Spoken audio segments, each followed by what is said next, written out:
So today we are going to discuss 3 doctrines. Previous వీడియోలో నేను article 12 and 13 గురించి discuss చేశాను. ఆర్టికల్ 13లో 3 డాక్ట్రైన్స్ ఉంటాయని చెప్పాను. ఈ 3 డాక్ట్రైన్స్ ఏంటి అంటే doctrine of సెవరబిలిటీ, doctrine of eclipse and doctrine of waiver. ఈ 3 డాక్ట్రైన్స్ అనేవి చాలా ఇంపార్టెంట్.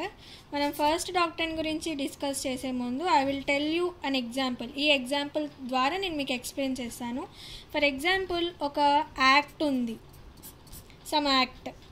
ఆ యాక్ట్లో ఒక సెక్షన్ ఫండమెంటల్ రైట్స్కి వ్యతిరేకంగా ఉంది.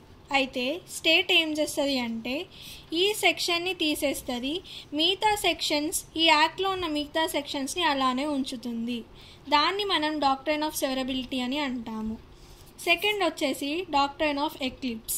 ఈ ఎక్లిప్స్ ఏంటి అంటే ఇప్పుడు ఒక యాక్ట్ ఉంది, ఫర్ ఎగ్జాంపుల్ దానిలో 3 సెక్షన్స్ ఉన్నాయి.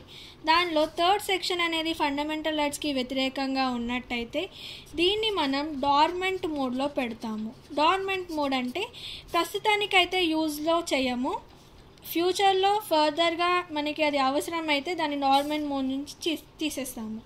ఇది doctrine of eclipse. Third thing వచ్చేసి డాక్ట్రైన్ ఆఫ్ వేవర్. వేవర్ అంటే ఏంటి అంటే లైక్ అబాండోనింగ్ యువర్ రైట్స్. మనమే మన రైట్స్ని అబాండోన్ చేసుకోవడం అని అర్థం. ఫండమెంటల్ రైట్స్ని ఎవరు కూడా వేవ్ చేయడానికి ఉండదు. అదే doctrine of waiver. I hope you guys understood. Thank you.